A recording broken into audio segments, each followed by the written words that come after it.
Kita buat peradaban baru. Setan saya menyembah tidak akan pernah putus. Hai, balik lagi di Plus62 Cinema. Thanks for the click this video. Indigo berkisah tentang Zora dan adiknya Ninda yang mempunyai kelebihan di mana mereka dapat merasakan dan melihat makhluk tak kasat mata yang berada di sekitar mereka. Namun bukannya membawa berkah, indera keenam mereka justru membawa bencana bagi keluarga mereka. Ini dikarenakan adanya entitas yang selalu mengganggu dan mencoba mencelakakan mereka. Entah ada maksud apa atau misteri apa yang hendak diungkap oleh sosok menyeramkan tersebut, yang nantinya jelas akan terjawab dalam film yang tayang di tahun 2023 ini. Diperankan apik oleh Amanda Manopo dan lainnya, ini dia alur cerita Indigo. What do you see?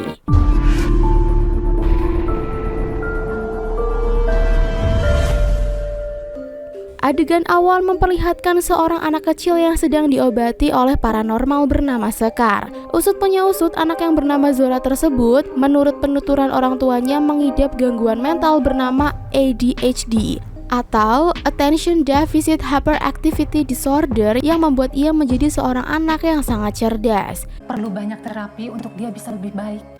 ADHD, IQ dia di atas rata-rata. Namun belakangan ini ia kerap berbicara dengan teman hayalannya bernama Widuri. Widuri ini menurut ayah Zora adalah seorang perempuan yang sedang mengandung. Untuk itulah mereka memanggil Sekar yang merupakan seorang paranormal. Katanya si perempuan yang sedang mengandung, Widuri. Belakangan ini dia suka bicara sendiri dengan teman hayalannya itu. Di tengah percakapan, Zora yang tiba-tiba saja menghampiri mereka berkata bahwa ia sedang main petak umpet dengan Widuri. Setelah sedikit mengobrol dengan Sekar, sang paranormal pun dapat mengetahui spektrum dari Zora yang berwarna nila, yang berarti ia merupakan seorang indigo seperti dirinya. Aku lagi cari Widuri. Aku boleh ikutan nggak? Boleh? Dia anak indigo. Zora punya spektrum aura berwarna nila. Kemampuan Zora menurut Sekar sudah dimiliki sejak ia lahir, namun seiring bertambahnya usia, ia baru dapat melihat dan berkomunikasi dengan makhluk halus yang ada di sekitarnya. Bisa melihat dan komunikasi dengan mereka yang tak kasat mata. Seiring bertambahnya usia, sepertinya memang sejak lahir. Zora yang saat itu sedang mencari sosok Widuri pun sampai ke dapur. Namun ia tak menemui keberadaannya hingga tiba-tiba terdengar suara hentakan kaki dan mereka pun mengejarnya hingga ke lantai atas.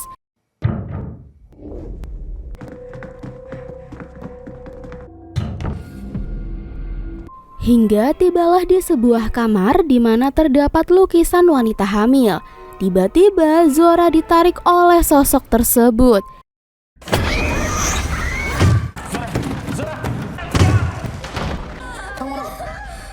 Dan ternyata sosok tersebut sekarang merasuk ke tubuh Zora. Untuk itulah orang tua Zora meminta kepada Sekar agar mengubah Zora menjadi tidak indigo lagi, agar tidak diganggu oleh makhluk tersebut. Dan akhirnya ia akan lupa dengan semua kenangan dia selama menjadi indigo. Film pun baru dimulai. 17 tahun berlalu atau lebih tepatnya di tahun 2023, terlihat Aksa dan rekan bisnisnya tengah membahas mengenai pembangunan proyek yang akan dibangun di kawasan padat penduduk. Kini terlihat pula Zora sudah tumbuh menjadi gadis cantik yang berprofesi sebagai seorang seniman. Di galeri seni miliknya terlihat ia sedang menjelaskan karya seninya kepada pengunjung. Oke guys, kita harus berhasil. Aku hanya berharap aku bisa mengetuk hati manusia. Lewat dari lukisan aku ini. Di galeri seni miliknya juga terdapat sebuah patung wanita bertopeng karya Genting Wiyogo yang konon katanya warna lipstik di bibirnya berasal dari wanita dan dikabarkan dapat bergerak jika sedang tidak ada orang. Ada karya dari seniman lainnya. Ini karya Genting Wiyogo. Ini kan patung yang terkenal itu. Katanya sih, dia beneran bisa hidup ya? Ada isinya gitu. Tak lama Aksa pun datang menghampiri Zora. Di sini terlihat Zora kurang suka jika Aksa bekerja di perusahaan konstruksi tersebut yang menghalalkan segala cara agar proyek mereka terrealisasi. Dari sini pula kita tahu bahwa mereka akan melangsungkan pernikahan mereka 5 bulan lagi. Ya bukannya gimana-gimana ya, Aksa. Mereka sama-sama rakus. Aku sekarang udah seneng banget kamu udah fokus sama Gleri kamu. 5 bulan lagi kita nikah loh. Namun di sela percakapan, tiba-tiba Zora mendapatkan panggilan telepon dari kepala sekolah yang mengabarkan bahwa adiknya yang bernama Ninda sudah beberapa hari tidak mengikuti kelas. Ini dikarenakan ia yang diganggu oleh sesosok yang selalu mengganggu dirinya. Ia juga kembali teringat bahwa Ninda pernah mencoba mencegah bus study tour agar tidak berangkat. Entah karena apa, yang jelas ia begitu histeris. Dia juga nggak mau masuk kelas. Katanya setiap malam ada orang yang mendatangi dia. Tapi waktu dia bangun, dia begitu histeris.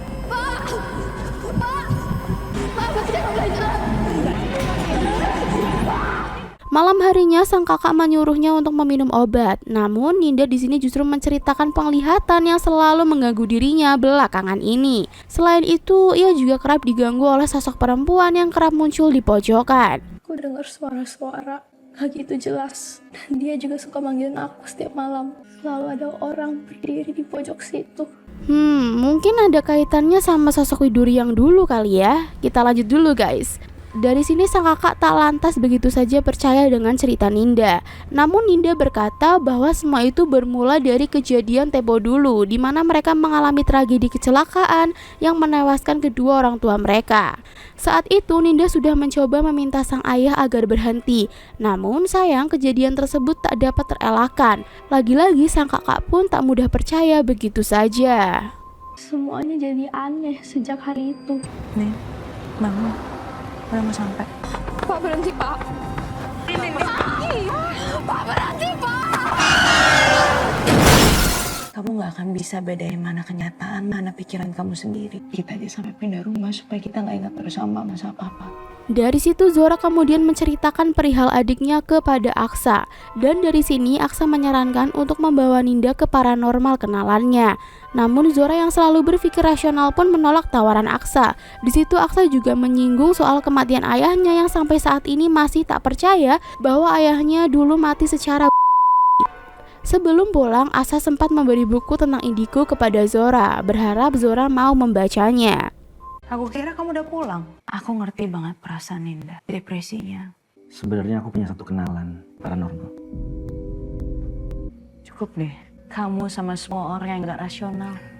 Di malam itu ketika Ninda tengah tertidur, tiba-tiba saja ia diganggu oleh entitas gaib yang hanya bisa dilihat oleh dirinya.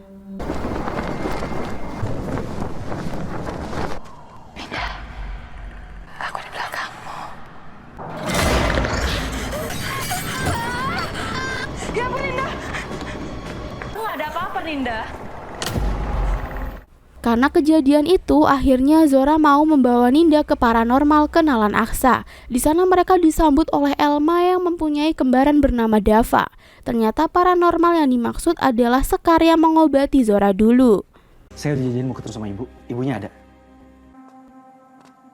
Sorry ya Kak, itu Dava kembaran aku. Dari situ, Sekar berkesimpulan bahwa selain indigo, Ninda juga mempunyai kemampuan recognition atau melihat masa depan yang biasanya dapat dilihat melalui mimpi. Mereka memang bisa melihat sosok dari alam kematian. Satu lagi kelebihan kamu bisa lihat masa depan, recognition. Akan tetapi setelah mendengar penjelasan dari Sekar, Zora malah mengajak Ninda untuk pulang. Ini karena menurut dia penjelasan Sekar itu irasional. Ini bakal ngebantu dia kan? Tapi ini terlalu irasional, bahkan delusional. Di rumah, Zora akhirnya melihat berita yang mengabarkan sebuah bus study tour dari sekolah Ninda yang menewaskan 28 orang. Dan lagi-lagi Ninda kembali diganggu oleh entitas gaib di dalam kamarnya. Dan kali ini dapat terlihat dengan jelas sosok tersebut adalah hantu wanita hamil.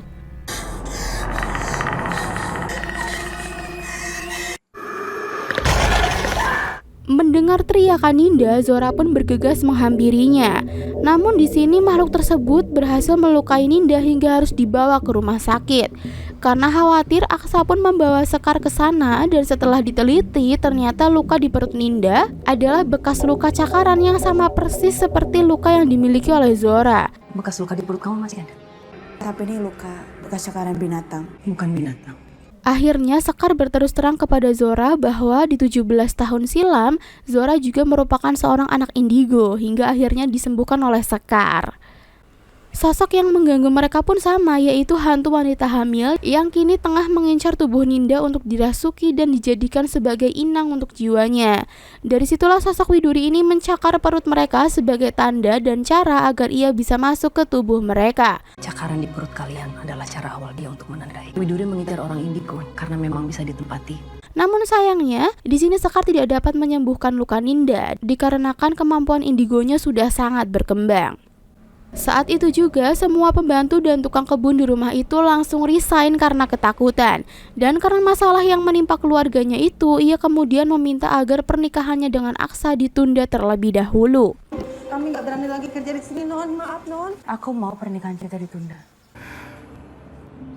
Dan kembali sosok Widuri pun mendatangi Ninda untuk merasuki tubuhnya. Bahkan pelindung yang diberikan oleh Sekar juga tak mampu menahannya. Di sini Ninda diseret oleh Widuri. Untung saja ia tak kenapa-napa kali ini. Pelindungnya rusak, tadi ada di sini.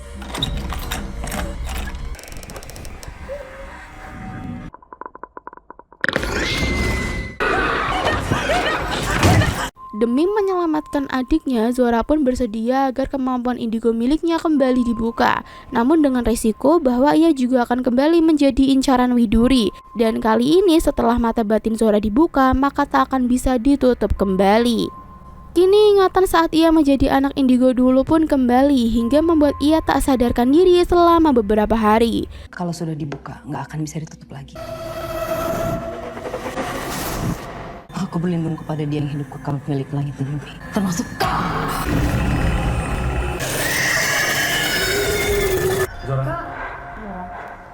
Segera setelah Zora sadar, mereka pun berniat kembali ke rumah Sekar. Namun di sini Zora mendapatkan kabar jika lukisan yang ingin ia jual terdapat cat yang rusak.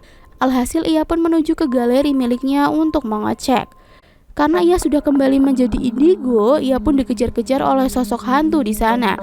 Dan benar saja, patung wanita Jawa yang ada di galeri miliknya juga ikut menghantui dirinya. Pak, tempatnya udah tutup.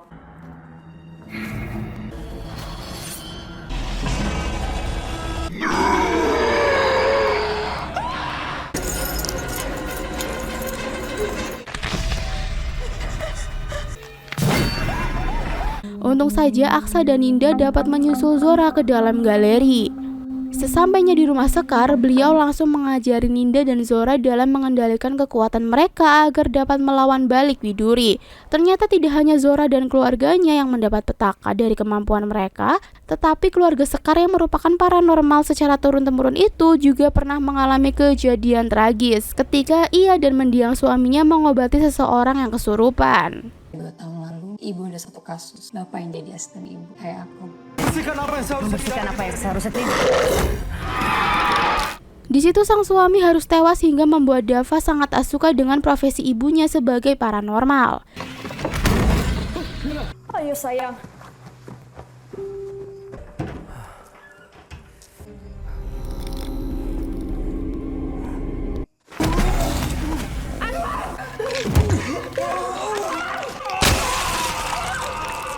Di rumah itu saat Ninda sedang mengambil air wudhu, ia kembali diganggu oleh sosok Widuri, hingga membuat Ninda tak sadarkan diri dan apesnya lagi Elma justru harus tewas setelah terlempar keluar hingga jatuh tertusuk pagar besi. Akibat kejadian itu jelas membuat pukulan telak bagi mereka. Terlebih lagi Ninda sampai saat ini masih koma di rumah sakit. Namun di sini Sekar tetap mencoba bangkit dan menolong mereka, meskipun hal itu ditentang oleh Dava. Ibu masih mau ngurusin mereka, padahal anak ibu baru mati. Nggak ada yang mau dikasih kemampuan kayak gini. Betul kata kamu, ini kutukan. Ternyata di sini Zora mempunyai kemampuan retrocognition atau melihat masa lalu, di mana ketika ia bertatapan dengan sosok Widuri, ia seperti melihat masa lalu sosok tersebut. Yang nyatanya Widuri ini ada keterkaitan dengan keluarganya. Jadi dulu keluarga Zora ternyata melakukan pesugihan dengan menumbalkan wanita hamil. Sang nenek yang juga indigo terlihat memantau wanita hamil yang hendak ditumbalkan. Siapa wanita hamilnya? Sejak kita nikah, saya punya kelebihan itu. Capek-capek jaga kandungannya kan lagi hamil. Berapa bulan Wi kandungannya? Kemudian terlihat keluarganya menumbalkan wanita tersebut kepada setan agar mereka serta keturunannya mempunyai kekayaan yang tidak akan pernah putus. Hingga setelah mereka kaya, ayah Zora pun lahir ke dunia. Tidak akan pernah hidup dalam kemiskinan. Dia akan mewarisi semua harta kekayaan kita. Dari sini kita tahu ya bahwa sosok wanita hamil yang mengganggu mereka itu merupakan tumbal dari pesugihan keluarga mereka di masa lalu yang kini akhirnya menuntut balas. Namun dulu karena ayah Zora tak mempunyai kemampuan indigo, Widuri pun tak dapat mengambil alih tubuhnya. Sedangkan ketika ia hendak mengambil alih tubuh si nenek, ia pun tak bisa karena saat itu juga si nenek langsung. Kamu mau hidup di tubuh anakku? Gak bisa. Kamu juga tidak akan pernah bisa hidup di tubuhku. Untuk itulah kini ia mengejar Zora dan Ninda yang memiliki kemampuan itu. Widuri hendak masuk ke tubuh manusia karena ia ingin melahirkan anak yang ia kandung. Namun menurut Sekar, jika itu terjadi maka akan menjadi petaka bagi umat manusia. Dia gak sempat melahirkan anaknya. Dunia akan jadi sangat mengerikan. Dari makhluk tak kasat mata lahir ke dunia. Kalau itu sampai terjadi. Dari situ Sekar meminta agar Ninda dirawat di rumahnya agar mereka dapat menjaga Ninda secara maksimal. Di malam itu Zora kemudian bertemu dengan arwah Pak Agus yaitu ayah Aksa. Di situ Zora kembali melakukan retrocognition dalam penglihatannya. Terlihat Pak Agus memergoki kakek Zora yang sedang melakukan pemujaan kepada setan. Pak Agus,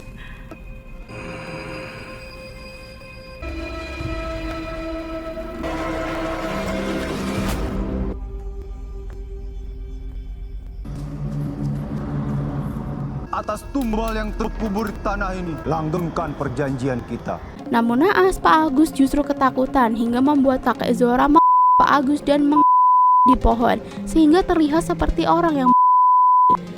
Jadi di sini terjawab sudah ya, memang ayah Aksa tidak meninggal. Mengetahui hal itu Aksa pun terlihat sangat sedih. Papa kamu meninggal sama kakek aku, Sa. Aku cekin papa kamu karena dia gak mau ada yang tahu. Sama kakek aku, Sa. Dia juga bilang kematian itu adalah bukti dari sebuah keserakahan. Mendengar cerita Zora, Sekar kemudian mengetahui cara untuk mengalahkan Widuri, yaitu dengan cara menghancurkan tubuh korban tumbal pemujaan setan tersebut. Dari situ Aksa yang akan mengambil tumbal tersebut di daerah Bogor, tepatnya di bawah pohon besar. Tumbal tersebut harus dihancurkan sebelum jam 11 malam saat bulan purnama. Di perjalanan Aksa memutuskan untuk membatalkan proyek yang sedang ia garap hingga membuat kolega Aksa menjadi murka. Sudah digali semuanya? Sudah Pak, tapi belum ketemu. Untunglah tulang belulang dari korban pesugihan tersebut dapat ditemukan hingga Aksa pun bergegas kembali ke Jakarta. Di sini akhirnya Dava memutuskan untuk membantu sang ibu menjadi asistennya. Kalau bukan aku yang dampingin ibu, siapa lagi? Di hidup ini, ibu nggak sendirian. Kita barusan telepon, 15 menit lagi kita sampai. Namun di perjalanan, Aksa harus mengalami kecelakaan setelah mobil yang ia kendarai ditabrak oleh truk yang ternyata dikendarai oleh koleganya yang ingin membalas dendam.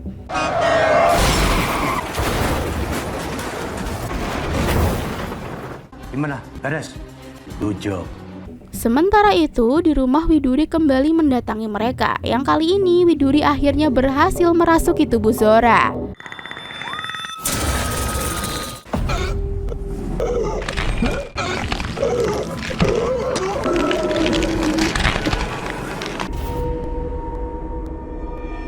Zora yang kerasukan pun mulai meracau dan kini tubuh Zora sepenuhnya dikendalikan oleh Widuri.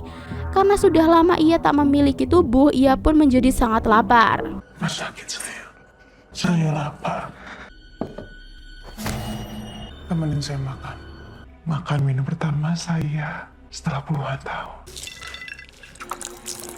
Selain itu, ia juga menggoda Dava untuk memantap-mantapi dirinya. Ngomong dong, diam aja. Setan pasti suka kalau kita punya anak. Yuk, kita buat peradaban baru. Untunglah Dava masih kuat iman dan menyerang Widuri. Namun di sini mereka kalah kuat hingga Widuri pun membuat mereka terluka.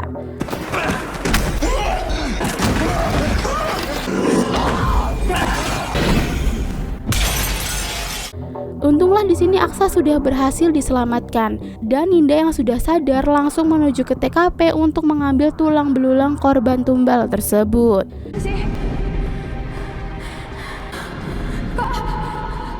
Kembali ada di mobil. Sekarang kamu pergi ambil. Sementara itu, di rumah, Zora mencoba melawan Widuri atas kendali tubuhnya tersebut. Namun tetap saja nih, Widuri sangatlah kuat dan kali ini ia berniat untuk menghabisi Dava. Berani punya aku, kamu keluar. Atau ada yang mati. Perkelahian pun berlangsung sengit hingga mereka terjatuh dari lantai 2. Dava.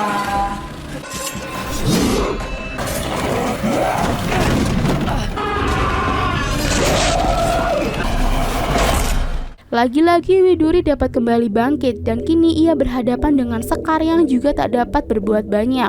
Untunglah Ninda sudah kembali membawa tumbal yang langsung diberikan kepada Sekar untuk dibakar. Tanpa menyia-nyiakan kesempatan, Sekar pun melemparkan tulang belulang tersebut ke dalam api hingga membuat Widuri lenyap. Aku berlindung kepadamu ya Tuhanku, atas izinmu memusnahkan pengikat ini. Lenyap jadi debu tak bersisa.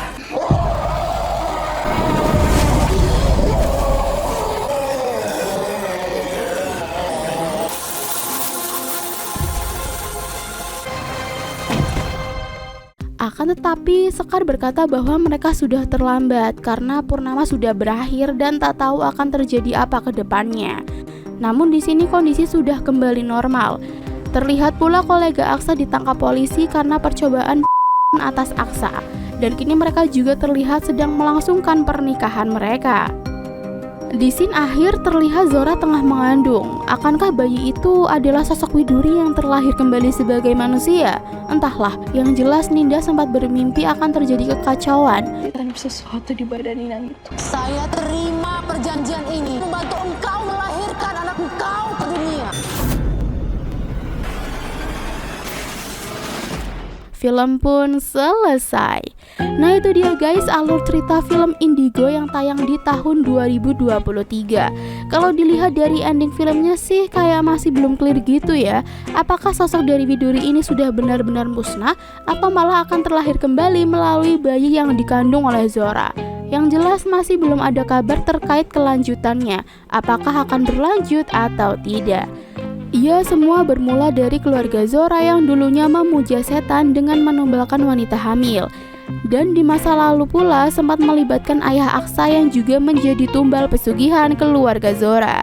Dari segi sinematografi, film ini udah keren banget ya. Dari segi cerita juga sudah digambarkan dengan sangat jelas. Mulai dari masa lalu kenapa sosok Widuri ini muncul, serta misteri kematian ayah Aksa yang akhirnya terungkap. Oke, mungkin sampai di sini dulu ya review kita kali ini. Apabila ada kesalahan, mohon dimaafkan. See you on the next video.